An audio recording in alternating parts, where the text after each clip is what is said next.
Hi everyone, welcome back to the channel. So today we're going to talk about Defiant by Brandon Sanderson, the fourth book in the Skyward series. So this is going to be full spoilers, full open spoilers because it's the finale in the series, and I don't know why you would be starting with the finale in the series. So yeah, we're just going to go full on spoilers for this one.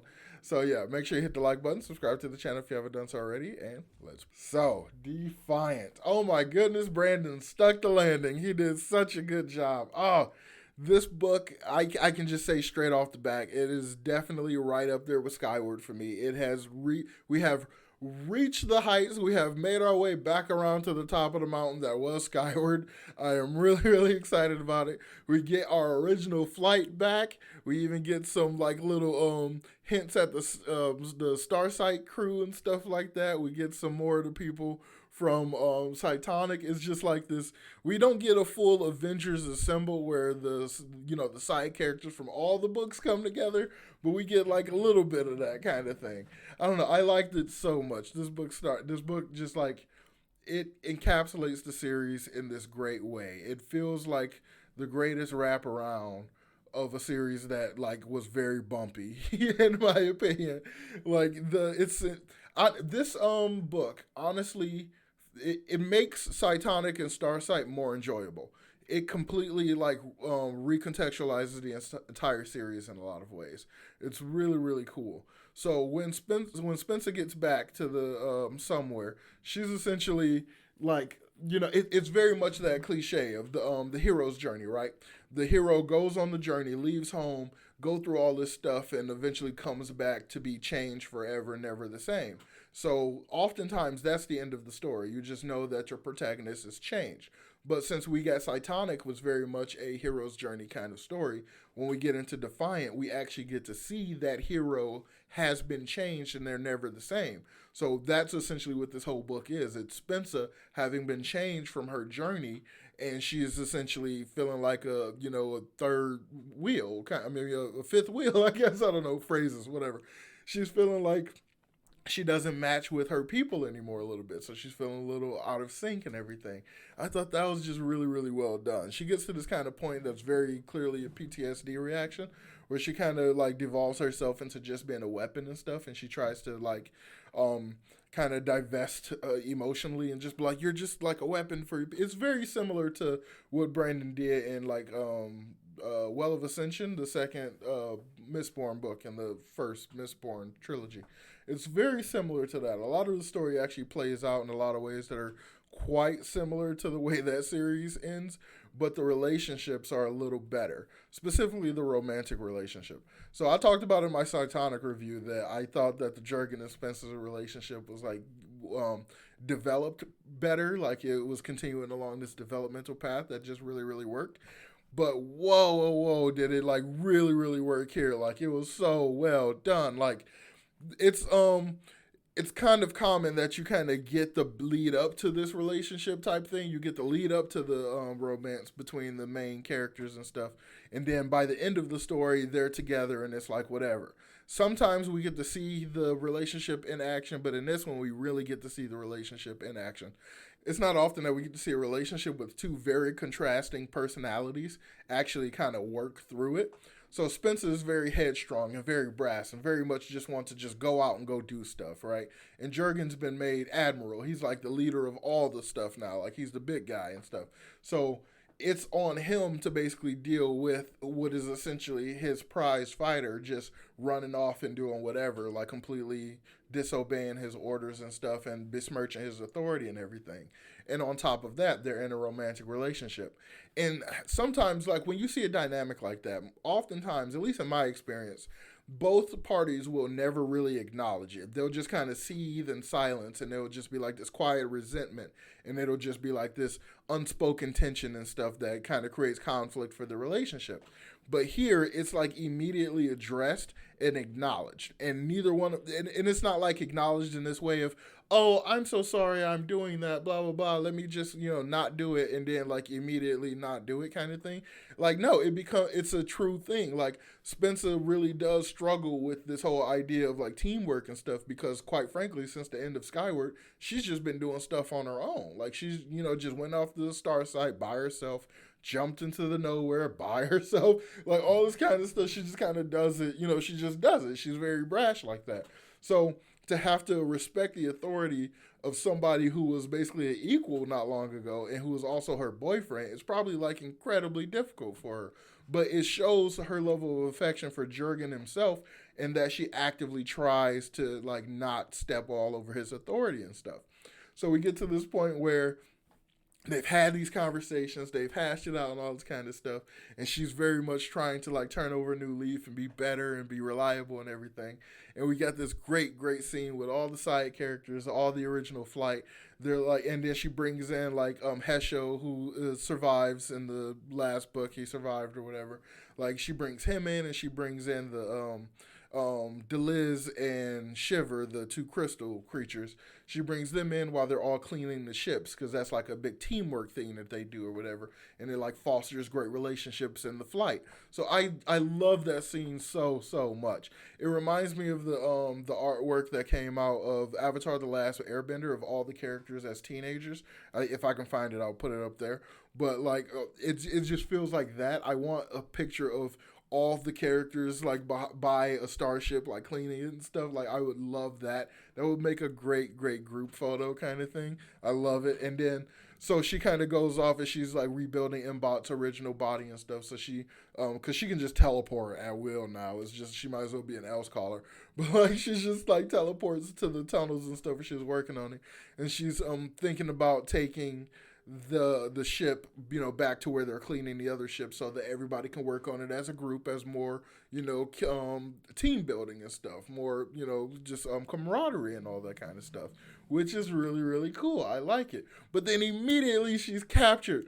I was like, no, because she's basically immediately kidnapped by Braid, who had been the entire time figuring out that the way in which her powers work, she's able to cut through inhibitor shields and things like that, is because of the Delver. So Braid kind of realized that when she's doing all the shaking and the air is warping around her and everything, that's essentially cutting holes in inhibitor fields so other Cytonics can use their abilities. So she effectively teleports there to kidnap Spencer when that happens. How she knew that was happening at that precise moment, I don't know.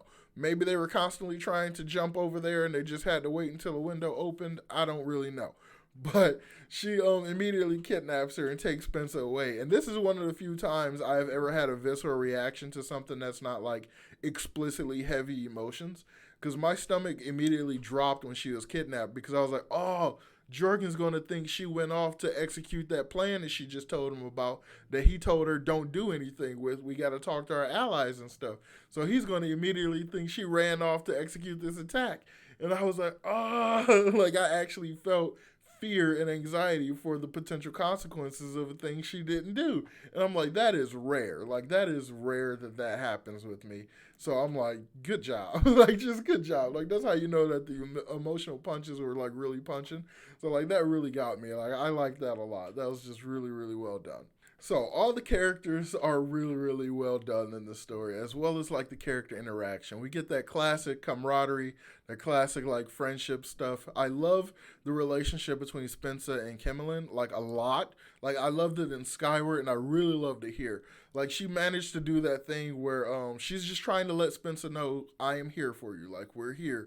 And she does it in this, like, persistent way, but it is in no way annoying at all. It's just more endearing. Like, it's just so good. Like, I love it so much. And then they do at the end there's this final roll call like moment where, and then she says her name and like give her call sign and then says I'm here, as a complete and total callback to how many times she said it to Spencer in the story. And that was like a gut punch that like hit you right in the feels and stuff. I'm like, oh man, it's so well done. It's so well done. So I love all the characters and the character interactions and the way in which these relationships were built out and like kind of fleshed out and stuff. I think all that stuff was really well done, including the pacing and everything in the story. I think it all played out perfectly. I think it just was really well done. But some of the plot points in the story that I thought was really interesting too.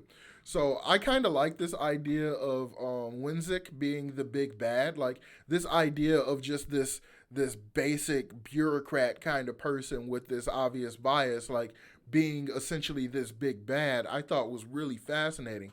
I thought it was kind of an interesting difference, compared to a lot of other stories like this, because humans are supposed to be the big aggressive ones, the evil ones or whatever. So this idea that it's just this bureaucrat that's like ruling what is essentially a galactic empire and using humans as a scapegoat, like enemy, I thought was just like really, really well done. But then we have Braid basically says nope, and then like kills him and says, no, I'm one of those humans that y'all use propaganda against all the time. Y'all have spent the entirety of my life telling me that I'm a member of the species who keep trying to conquer the galaxy and are overly aggressive and mean and evil and all this kind of stuff. So she kind of does this thing where she's like, well, if you're going to keep saying that is what I am, then I'm just going to go ahead and be that. So like that's kind of how it felt to me. So even though I really like the idea of Winzik and I really like where that was going, when Braid took over, I thought that was also really well done because it really kind of feels like the superiority's own like biases and their own prejudice is basically coming back to bite them in the ass. So the fact that they lump sum all humans to have all the same traits and be all just degenerate and evil and stuff, like it left them vulnerable to essentially creating exactly that. So instead of the, truncated kind of near eradicated species that humanity has become at this point, instead of just allowing them to integrate into that society or whatever that is supposed to be more docile and peaceful and all that stuff and just learn their way out of that perceived aggression that everybody has for humans, they just kept reinforcing all those negative things. And then she later finds out that her parents were just put down, just completely like killed off in like some random governmental records. So like the anger and resentment from that led her to really be like, oh, y'all think humans are terrible? I'm gonna show you how terrible humans are. And she basically secretly took over the entire empire. And I'm like, okay, that's kind of cool because yes, good job being a conqueror and everything. But it's also like the way in which Brandon wrote her character, you really felt like Spencer a lot in that you thought that there was this chance for redemption. For a long time throughout the book, I really felt like she was going to like jump ship and join Spencer, if not for human camaraderie, but for loyalty to another Cytonic. I thought it would be something like that, and it just wasn't. Like she was so hardcore committed to being the heel, and I was like, whoa. So I was like, ah. But so when it eventually, the door basically completely closes on that redemption part, I was like, oh well, that sucks. But the stuff that she had done, like there's a fight that they have towards the end. Spencer, of course, gets captured and stuff, and she's basically drugged and bound so she can't use her powers for like at least a third, maybe 2/3 of this book or something. I feel like she was captured for a very, very long time. And then we get to the point where she eventually gets the antidote to the drugs and get access to her powers again. So she goes and fight Braid. I thought this was like the coolest scene in the book because they're like having a melee fight, a hand to hand. Spencer's this little petite girl and stuff, and Braid is like taller and more svelte and everything. But they're both using their cytonic powers, so it's essentially a teleportation battle. It's like, yeah, Braid might have, height and reach and stuff on her. She's like, but Spencer's been like a scrappy little kid forever. Like she's been putting up with all kinds of stuff from jump. And then she's like got used to her powers and stuff. So they like teleporting over here. She's like slamming her down and teleporting over there before she can make contact. And like it's just the cool kind of fight. Like the visual nature of it just in my own head. It's kind of like that movie Jumper, and they were fighting around, but probably a lot cooler. So I just thought that stuff was just a lot of fun. It was really, really cool. And eventually basically they get out of the ship, they get out of the space station and stuff, and they get on the ship, and she's like chasing Braid down. And then this is where she's like, she kind of gets to the end of her character development basically with her own acknowledgement. She's in her own head, she's like, I gotta chase her down, like we gotta have this duel, I need to prove to her that I'm better and all this stuff. And then she kind of realized like, why am I even trying to do that, like why is that a point? So oh, that's a holdover of like previous Spencer, who was always getting, crap talked about her and stuff, who always felt the need to prove herself and everything like that. She's like, I don't really need to do that, and I'm also not alone. So like we get the entire flight, like they all circle up Braid and stuff like that. They got her completely surrounded, and that's when everybody does the roll call and stuff. And like that's just a really good emotional moment, even though like militarily it probably would never happen like that. But like Braid, basically, she sees all this, this teamwork or whatever. But I thought it was kind of disappointing that even in the last moments of the story, like Braid doesn't get any lines. Before she's killed, she doesn't get any lines. So it's very much an ending that is like focused around Spencer's like character development, like, you know, capstoning that development, is very much more focused on that than like punishing the villain.